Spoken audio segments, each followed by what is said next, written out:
चलो तो बेटा स्टार्ट करते हैं आज नया टॉपिक, नया चैप्टर, है ना। Chapter number 2 goodwill. तो आज हम गुडविल कैसे एवेल्युएट करते हैं, गुडविल होती क्या है, इस पूरे चैप्टर में हम पढ़ेंगे। तो बेसिकली गुडविल क्या होता है? एक ऐसा इंटेंजिबल वैल्यूएबल एसेट जो कि क्रिएट होता है हमारी अच्छी सर्विसेज की, हमारे अच्छे नाम की वजह से, हमने अच्छे प्रोडक्ट जनरेट किए, उसकी वजह से गुडविल क्रिएट होती है। तो सर गुडविल होती क्या है? देखो जस्ट एग्जांपल मान लेते हैं, किसी भी एक बड़ी कंपनी का नाम लेते हैं हल्दीराम। मान लेते हैं हल्दीराम के पास 100 करोड़ रुपीस के असेट है। तो अगर हम हल्दीराम आज अगर खरीदने जाएंगे, तो अगर हम उनसे बोलेंगे ये लीजिए सर 100 करोड़ रुपीस जो आपके असेट है, आप अपनी कंपनी हमें बेच दीजिए, तो क्या वो 100 करोड़ में बेच देंगे? नहीं। तो वो हमसे कहेंगे कि सर हमें हल्दीराम कंपनी के 300 करोड़ चाहिए। क्यों चाहिए? 200 करोड़ इसलिए क्योंकि हमने हल्दीराम का नाम बनाया। अगर कोई भी प्रोडक्ट, मान लेते हैं हल्दीराम के, मान लेते हैं बिस्किट्स है, मान लेते हैं कोई भी अगर एबीसी कंपनी के बिस्किट अगर 40 रुपीज के हैं, अगर वही हम हल्दीराम के नाम पे बेचेंगे तो 50 रुपीज के हम सेल कर सकते हैं। तो ये जो 10 रुपए एक्स्ट्रा हम कस्टमर से ले सकते हैं, किसकी वजह से? सिर्फ हल्दीराम की नाम की वजह से। और ये 10 रुपए हमने एक्स्ट्रा कमाया किसकी वजह से? गुडविल की वजह से।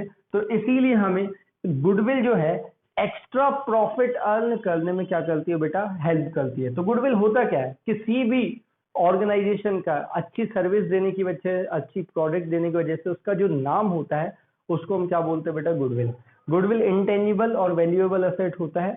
गुडविल इंटेंजिबल का मतलब हम उसको देख और छू नहीं सकते, लेकिन हम महसूस कर सकते हैं कि हाँ इस बिजनेस का मैनेजमेंट अच्छा है, इस बिजनेस के प्रोडक्ट्स अच्छे हैं, इस बिजनेस की सर्विसेज अच्छी हैं, तो उसकी वजह से गुडविल जनरेट होती है। तो बेसिकली जो गुडविल है, जो गुडविल है वो दो तरीके से होती है, दो टाइप की होती है, हम ये बोल सकते हैं।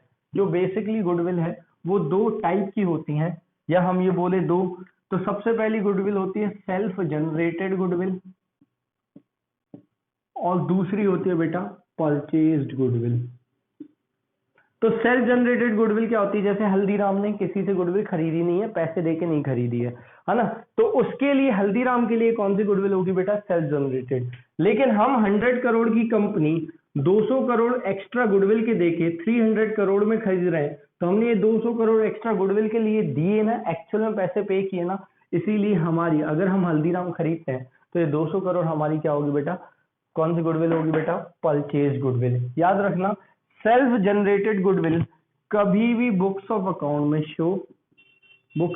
में शो नहीं होती, लेकिन नॉट शोन इन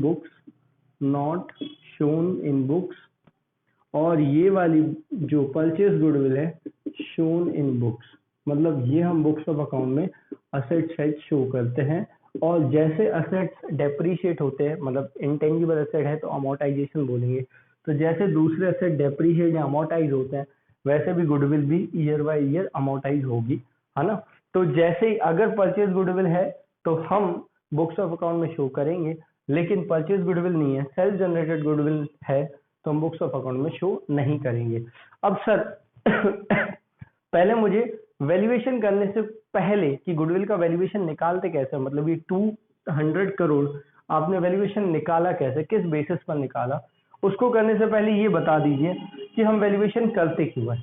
तो देखो बेटा, जब भी कुछ भी अकाउंटिंग में चाहे change in profit sharing ratio, आगे हम चैप्टर्स पढ़ेंगे, चाहे एडमिशन ऑफ पार्टनर हो, चाहे रिटायरमेंट ऑफ पार्टनर हो, चाहे डेथ ऑफ द पार्टनर हो, कुछ भी अकाउंट्स में हम चेंज करते हैं पार्टनर्स के बीच में प्रॉफिट शेयरिंग रेशियो में, तो उस कंडीशन में हमें गुडविल का अमाउंट चाहिए होता है। तो हम ये मान सकते हैं कि ये चैप्टर सारे आगे आने वाले चैप्टर से इंटरलिंक है। तो सर सबसे पहले मुझे ये बताइए कि गुडविल जनरेट कैसे होती है, मतलब गुडविल क्यों जनरेट होती है और कहाँ कहाँ से होती है। तो सबसे पहला, जब हमारा एफिशिएंट मैनेजमेंट होता है। एफिशिएंट मैनेजमेंट का मतलब कि अगर हमारा मैनेजमेंट बहुत अच्छा है तो गुडविल क्या होती है बेटा? बहुत अच्छी होती है। होता है ना, कहीं हम मान लेते हैं होटल में जाते हैं, हमें बहुत अच्छी सर्विस मिलती है, तो हमें लगता है कि हाँ ये होटल बेस्ट है, तो उनका मैनेजमेंट बेस्ट है, तो एफिशिएंट मैनेजमेंट। दूसरा, अगर क्वालिटी ऑफ प्रोडक्ट अगर कंपनी बहुत अच्छा बनाती है तो उनकी गुडविल बहुत अच्छी होती है, जैसे कि हल्दीराम, उनकी क्वालिटी ऑफ द प्रोडक्ट है तो इसीलिए उनकी गुडविल भी क्या है बेटा? बेस्ट है। तीसरा और अच्छा, location of the business. Location of business भी जनरेट करती है गुडविल। कैसे लोकेशन ऑफ बिजनेस? जैसे जस्ट टेक एन एग्जांपल, किसी की मेन रोड पे शॉप होती है तो उसकी गुडविल ज्यादा होती है।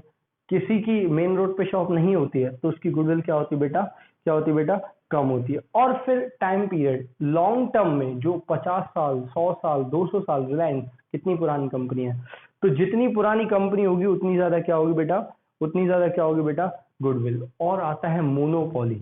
तो जब आप मोनोपोली सिंगल सेलर होते हैं, मोनोपोली का मतलब होता है सिंगल सेलर, तो अगर आप बिजनेस के सिंगल सेलर होते हैं तो भी आपकी गुडविल होती है। जैसे जस्ट एग्जांपल रेलवे, तो सिंगल सेलर है तो उसकी अलग गुडविल है ना। तो क्योंकि उसका कोई कॉम्पिटिटर ही नहीं है तो सारे प्रोडक्ट उसी से खरीदे जाते हैं, तो जब सारे प्रोडक्ट उसी से खरीदे जाते हैं तो सबसे ज्यादा प्रॉफिट उसी का होता है। तो जब प्रॉफिट सबसे ज्यादा उसी का होता है तो गुडविल भी बहुत अच्छी होती है। और भी बहुत सारे हो सकते हैं कि आप एंटरप्रेन्योर अगर बहुत अच्छे हो, जैसे टाटा हो गया। और भी अगर आपका नेचर बहुत अच्छा है, फेवरेबल गवर्नमेंट पॉलिसी आपके, जैसे अभी अडानी के फेवर में बहुत सारी गवर्नमेंट पॉलिसीज चल रही हैं, तो उस कंडीशन में भी क्या बनती है, आपकी गुडविल बहुत ज्यादा क्या होती है बेटा, जनरेट होती है। तो सर अब सिखाइए कि वैल्यूएशन गुडविल का कैसे किया जाता है। तो चलो तो थोड़ा थोड़ा आगे बढ़ते हैं। तो इतना क्लियर बेटा कि गुडविल होता क्या है, कौन कौन से फैक्टर्स गुडविल को कम करते हैं या बढ़ाते हैं, जिसको हम फैक्टर अफेक्टिंग बोलते हैं। और दो टाइप्स ऑफ गुडविल होती है, तो कौन कौन सी बेटा, परचेस और सेल्फ जनरेटेड। तो सर अब मुझे वैल्यूएशन करना सिखाइए। तो वैल्यूएशन जो गुडविल का किया जाता है, गुडविल का अगर मैं वैल्यूएशन करना सीखूं, मतलब जैसे वो 200 करोड़ हमने निकाला, वो किस बेसिस पे निकाला। तो बेसिकली बेटा इसकी सबसे पहले होती है पहले एवरेज प्रॉफिट मेथड,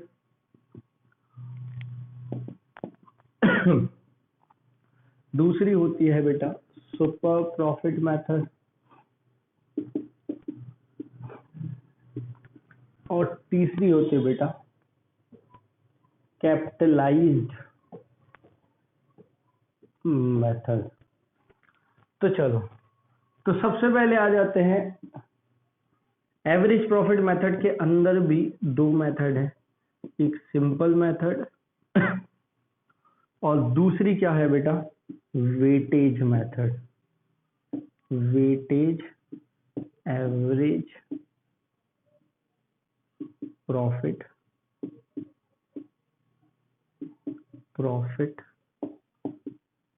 मेथड और सुपर प्रॉफिट यही होता है। कैपिटलाइज के अंदर भी दो होते हैं, सबसे पहले कैपिटलाइज्ड ये average profit method,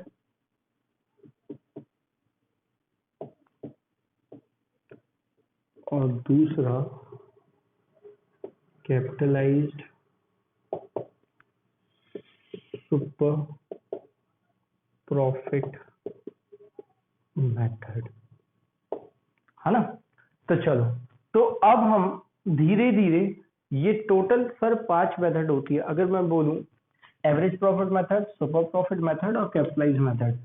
average profit method के अंदर भी पहली मेथड होती है सिंपल मेथड, मतलब सिंपल प्रॉफिट मेथड, दूसरी वेटेज प्रॉफिट मेथड, और तीसरी सुपर प्रॉफिट, तीसरा capitalisation of average profit method और capitalisation of super profit method. तो टोटल सर मेरे को 5 मेथड पता चल गए, 1 2 3 4 और 5। तो धीरे धीरे करके हम सारी चीजों को पढ़ेंगे। तो चलो तो अपन थोड़ा सा और आगे बढ़ते हैं चीजों को लेके। तो सबसे पहले आ जाते हैं सिंपल मेथड पढ़ने। चलो तो सिंपल मेथड में सबसे पहले, सिंपल मेथड में हम निकालेंगे बेटा एवरेज प्रॉफिट। तो एवरेज प्रॉफिट का जो फॉर्मूला है, एवरेज प्रॉफिट का जो फॉर्मूला है वो क्या फॉर्मूला होता है, सम टोटल ऑफ प्रॉफिट, जितने भी साल का प्रॉफिट दिया हुआ है, अपॉन नंबर ऑफ ईयर्स।